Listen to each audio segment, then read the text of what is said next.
He was the face of speed on screens, the hero who lived on the edge in every scene. But when the engines fell silent and the final credits rolled, the real impact didn't come from the box office, it came from what he left behind. When Paul Walker died in 2013, the entire world mourned the loss of an icon.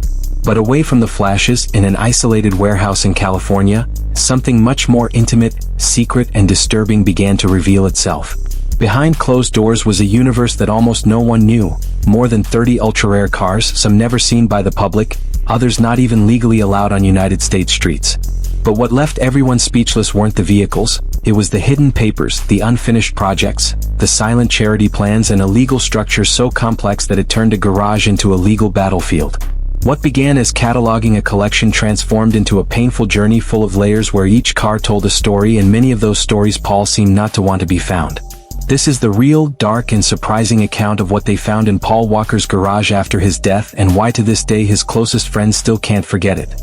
For years, Paul Walker was synonymous with speed, adrenaline, and cars that defied the laws of physics. But beyond the fame gained in Fast and Furious, there was a side the public rarely saw. The reserved man, obsessed with performance, who lived as much under the hood as under the spotlights. Paul didn't collect cars to show off. There were no guided tours, flashy videos, or ostentatious posts. His love for machines was almost silent, personal, sacred. He built, adjusted, tested, he was meticulous.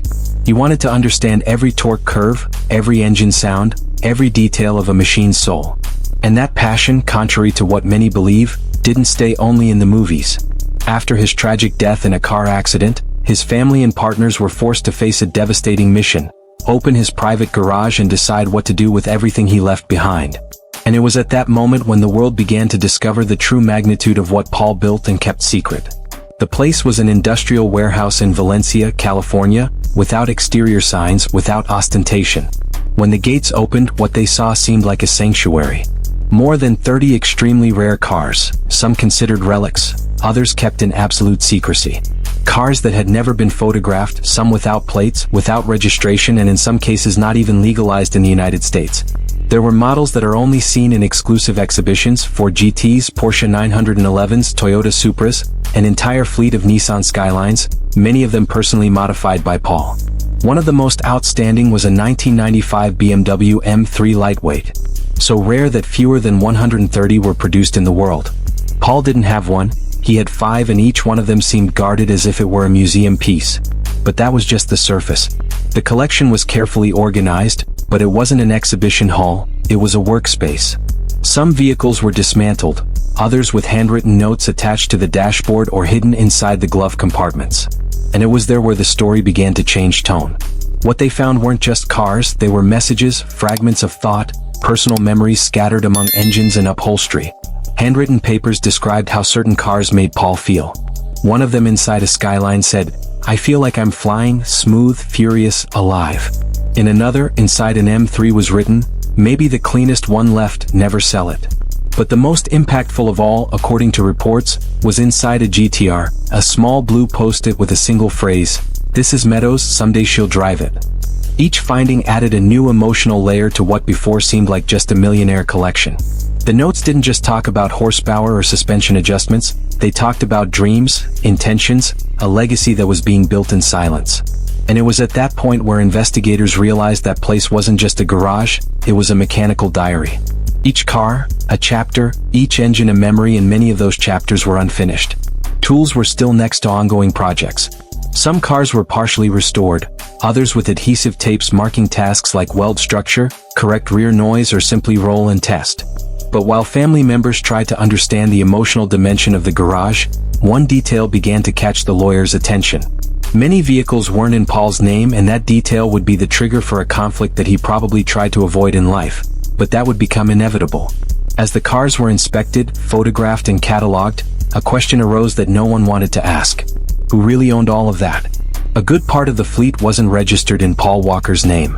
The documents pointed to a tuning and performance company called Always Evolving, an organization that Paul co-founded with friend and also driver Roger Rodas, the same one who died with him in the tragic 2013 accident. At first glance, the company seemed like just a high-level workshop specialized in customizing supercars and competing in races, but in practice it functioned as a kind of legal shield, a refuge where vehicles were registered, bought, maintained and even negotiated. All with maximum possible secrecy. That model offered advantages, identity protection, tax benefits, discretion, but it also created a complicated network of ownership. Some cars were partially paid for, others had invoices issued in the company's name, and many didn't even have formalized ownership titles. It was a legal labyrinth. And when Paul left, what before was a functional network became a bomb about to explode. The family, headed by his father as estate executor and his daughter Meadow as principal heir, had to face what Paul never imagined leaving for others, a legal trail almost impossible to decipher. While lawyers tried to organize the assets, closest friends were summoned to help identify the cars, their stories, and, above all, their intentions. It was at that moment when the garage began to speak in a way no one expected.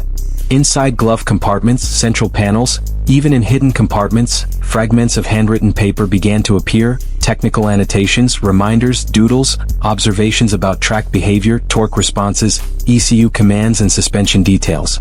But it wasn't the data that left everyone paralyzed, it was what was behind them. A note inside a Nissan Skyline said, "I feel like I'm flying, smooth, furious, alive." Another, crumpled among wires in a BMW dashboard, carried the message, "Maybe the cleanest one left, never sell it." And then the most devastating, in a simple note written with blue pen on a post, it stuck to a GTR sun visor, read, "This is Meadow's, someday she's going to drive it." They weren't phrases made to thrill, they were intimate, spontaneous words written by a man who never thought that would be read by someone else.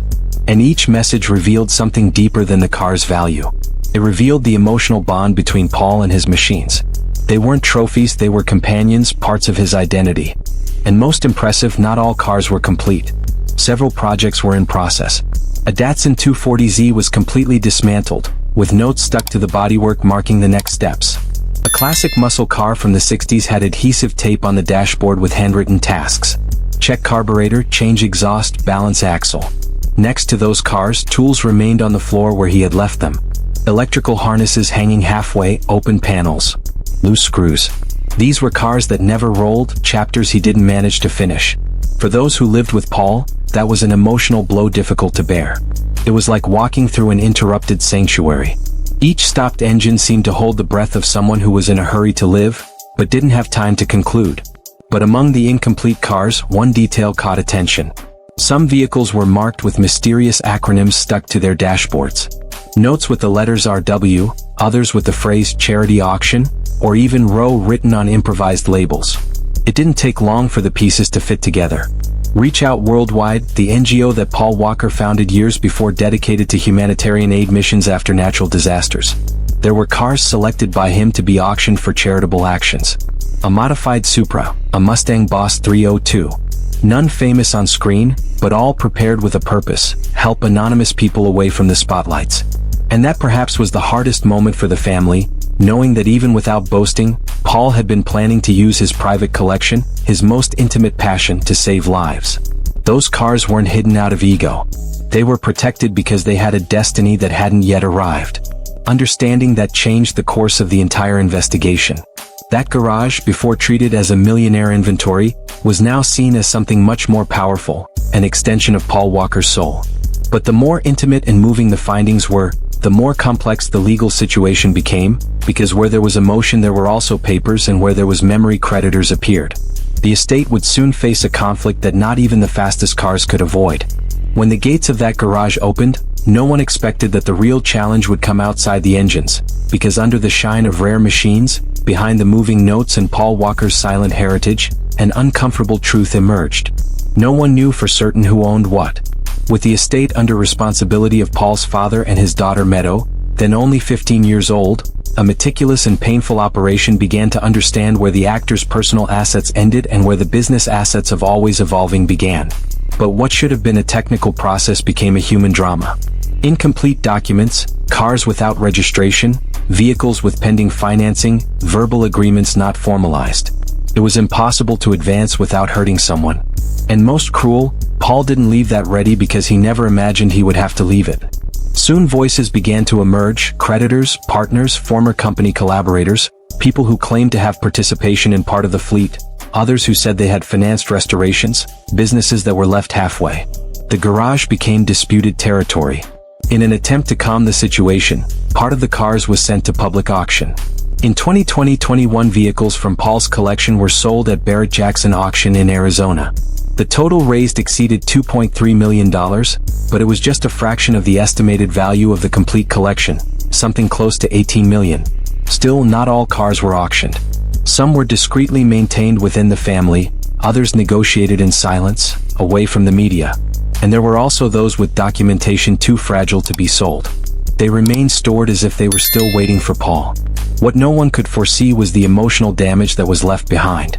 For Meadow, entering that garage was like walking through her father's last thoughts. The cars were more than vehicles, they were traces of moments, plans, personal rituals. Each key, each sticker, each note stuck to a dashboard brought back a piece of him. The Porsche radio was still programmed to the station he used to listen to. The GTR seat maintained the exact driving position. It was as if he had gone out for a drive and somehow was still about to return.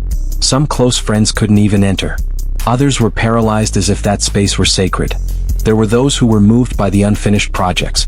One of the cars had blue tape on the dashboard, handwritten by Paul. Check tire pressure, paint mirror, change oil. It was simple, but there was his life in details the world never saw. And all of that hurt because the pain came with a brutal realization. None of that was made to be seen. Paul had no plans to exhibit that collection. There were no spotlights, no marketing strategies or intention to turn the garage into a public attraction. Everything there was built in silence for him, for his peace, for the almost spiritual pleasure of understanding, assembling and preserving machines that told stories without words. And yet, now those stories were being rewritten by inventories, spreadsheets, lawyers and figures. What was visceral became bureaucratic. What was pure became disputed property. And there was still another ghost haunting that garage, Roger Rodas, the friend who died in the same accident. Some of the cars had been acquired in partnership by both. Others were Roger's but were stored with Paul. With both families immersed in grief and the company dissolved after the tragedy, identifying who should keep what became an impossible pain to handle. There, between steel and carbon fiber, there were also shared memories. Garage laughter, assembly dawns, cold coffees on the hood and no paper. No legal document could say who had more right to those moments.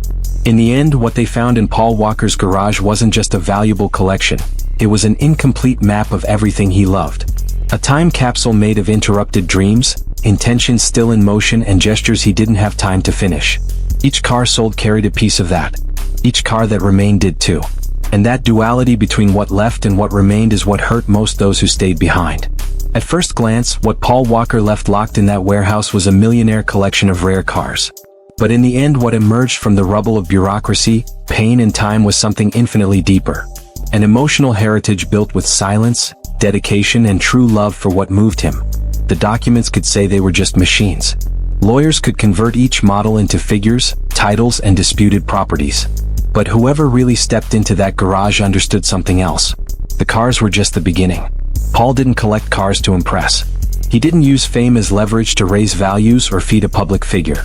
On the contrary, everything that was there was hidden on purpose. He didn't want a stage, he didn't want likes, he wanted connection with the engine, with the moment, with memory. Each hidden note, each pending adjustment, each car without plates, without name, without end, spoke of a man who lived intensely but not for the world to see. He lived to feel. And perhaps that's why what they found in that garage wasn't just impactful, it was transformative. Because there where they expected to find ostentation there was humility. Where the public saw an action star, there was a passionate mechanic.